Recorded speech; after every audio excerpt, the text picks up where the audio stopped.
What up, players? It's Warboss Tay up in this mug. Welcome to my unboxing and assembly video for the Crimson Court for Warhammer Underworlds, Age of Sigmar. You've got 4 vampires in here, and I believe all 4 of them greatly fit the vampire counts aesthetic of the old world in Warhammer Fantasy. I think they really match with the pointed armor. And if you look at the new vampire lord, you can see that he's got the pointed armor as well, but the difference is that it just looks more like that classic vampire counts. Like, you don't have the crazy hair for one thing, ending in bats, and I think each of them looks so great and they look so different. You've got your classic vampire, your Vlad von Karstein. You've got your big, bulky, beefy boy. You've got the sexy looking female vampire, and you've got the crazy guy with the wings sprouting out, like turning into a bat monster. So I already took a look at these sprues in a live stream, and as I was clipping out the first vampire, I realized I didn't do it in its own dedicated video. So we're going to take a look at the other 3 vampires, and then we'll take a look at the bits for the 4th vampire that I'm going to build first. The first thing I want to notice is the bases look terrific. They look like they're built to represent a castle, a gothic old castle with different layers and levels, and the flagstones here. You've got some Lumiere. Oh no, be our guest. You've got the winged guy here on this sprue. I love all the detail, the lines in his wings, and that's contrasted with the hard red armor and the pokey spines that look like bat wings. And he's got that mace he's holding with the wood grain effect on the handle. Terrific. Got that crazy hair. Maybe he's born with it. And then this is his body. Yeah, so he's got that classic vampire counts armor. And then moving on to the lady vampire. She's got crazy hair. The sculpt on her face is really nice. You can really see her fangs. And then we'll take a look here. Got her body. The beefy guy with his giant iron mace. Her sword. This looks like either her dress or his cloak. He's just so huge. He's bulked out. I like all the detail on her hair. See how it randomly falls? It doesn't look like just one big clump. His armor, terrific. Look at these tusk things on either side. Fantastic. He looks like a scary vampire bat. And yeah, let's take a look at the bases. Another like 2-level base there with a skull and some, looks like chains and some bones, and then a steak broken in half. That's great. That's classic. The final piece I want to look at is the different bits for our first vampire guy here. This is going to be a piece of statue that he's standing on. You've got his sword arm here, and sorry for the primer on my fingers, guys. I've been priming a bunch of Imperial Guardsmen and Skaven clan rats to give you an idea of what I've got going on here at the studio. This looks like a shoulder pad. Yeah, big old shoulder pad with, I love that it's like a bat skull rather than a dragon skull or you know, some other kind of decorative shoulder pad. I love how he's like standing on her face. Terrific. Oh, he's a blood angel.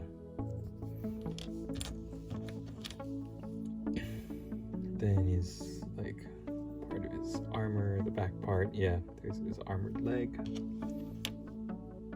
The reason I've got the parts all separated the way they are is his head. Oh, terrific. Deep set eyes, little bat nose. Like it looks like these are creatures that are halfway through transforming, and that's what I love about this range. Here's the back of his armor. So the goal is, I was thinking, well, why don't I just spray them in red again? But what I might do is take it to a more like neutral color, like Mechanicus Standard Gray for the primer base coat. Of all the bat skull motifs, terrific. Last piece, I think it's like the back of his head. Okay, so what I'm gonna do now is get to building everybody up, and then we're gonna cut to the end where I'll tell you, or I'll share with you my experience, and we'll take a look at the finished models. Alright, so players, we're gonna get started with the first vampire here. I've cut out the pieces and laid them side by side according to what the directions say. So I'm gonna be adding this plastic glue from Games Workshop, and although I don't really care for much of their plastic glue or super glue offerings, I think this bottle with the silver applicator, the very sharp needle point applicator, I think it's terrific. It's a great tool that hasn't gone out on me yet, fingers crossed, and it just works wonders on this plastic. So the reason I'm not following instructions, or I haven't unboxed the instructions, is because I purchased this for a very huge discount from my comic book store, and I had to find it online, which was not a problem. Just going back and forth to it meant that I wouldn't be able to record a video. So I wanted to get this done just to show you how much I worked on it, and you might have seen the camera shake pretty heavily there. The garage that I'm working in is not too bad, but every once in a while, I'm not going to say it's infested with mosquitoes, but every once in a while a mosquito will get in and be attracted to my warm Polynesian blood. So I had to whack that guy right off of the camera there. Okay, as I've been just rambling, I've noticed that the angles to get this guy assembled are a little tricky. None of these models are like straightforward, glue them from left to right, front to back. They're bent at the waist, they're twisted at the waist. Their arms come out at funny angles. Their heads are cocked to one side, and what that means is that you're gonna have to find where the little tabs underneath line up in order to get the correct angles. Then they just slot in perfectly, but if you don't have the right angle, the correct angle rather, then it's gonna be difficult to push the pieces in together. You really need to find the correct way to approach slapping this guy together.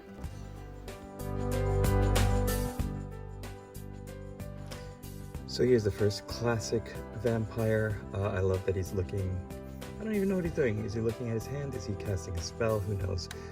I also think a good thing to remember is that his head slots into the front. The armor has a little pocket that his head can slot into, and then you just bring the back piece of the armor together.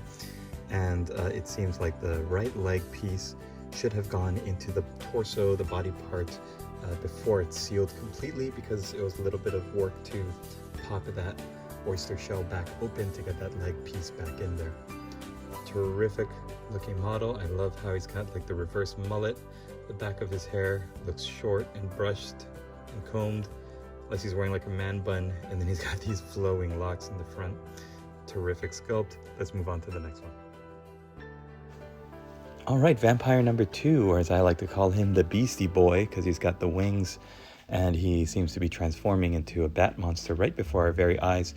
Interestingly enough, this guy is only 3 pieces. His legs crouched, and then his head, which is attached to one wing, and his left arm, and then the right arm and the right wing. The right wing. I hope this doesn't flag me. Okay, so I'm gluing again the pieces. Yeah, like great. The more you can do this, Games Workshop, if you're going to make your models monopose, if you're not going to give us a ton of options, and if you're going to make us use everything on the sprue just perfectly, then 3 pieces per model, that's terrific. I am in full support of that. I did notice a little bit of flashing on this guy's head, so I wanted to get rid of that, shave that away. And again, it's just all a matter of twisting and turning the miniature until they slot in, and then it just slots in perfectly. Everything makes sense. There's no seams. There's nothing to use liquid green stuff on. He's just perfectly made, and there he is. And there's vampire number 2 done. I love how he naturally looks like he's either descending the stairs or climbing up the stairs. I love how the horizontal line of the mace matches the horizontal lines of the wings, and he's keeping low, crouched down. I just think this is a terrific sculpt. This might be my favorite. I thought it was the classic vampire guy here, but each one of these sculpts is a banger. Let's move on. All right, now we're gonna move on to this absolute Chad of a vampire, all bulked out, just standing guard with his mace held in his hands in front of him. I think this is such a great range of poses, like the dramatic, over-dramatic pose of the first vampire, alas poor Yorick, I knew you well, to the beastie boy crouched down and ready to pounce on the stairway. And then you've got this guy, just standing with his feet planted and holding that mace. It's terrific.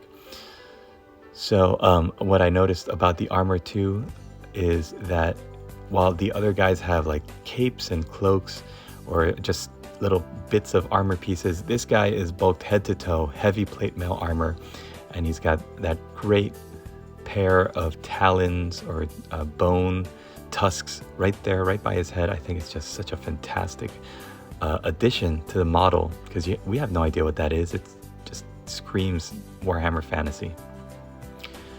And here the dry fit didn't really want to work until I placed his shoulders right above the 2 little depressions there, the 2 little holes, and then when you put the back armor on, it just snaps perfectly. I love it. And then you've got those 2 holes there waiting for the cape. Everything, if you just push it, it's supposed to fit anyway. You're not even encouraged to use glue. They say you could just snap fit everything together, but I mean, come on, you don't want to have it where the slightest drop from the kitchen table could mean the whole thing shatters and just flies away from each other. So I always take plastic glue, especially when the models aren't going to be expected to change very much. That plastic glue is going to melt those pieces and rebond them, and that's just what we want for a nice, solid, strong join.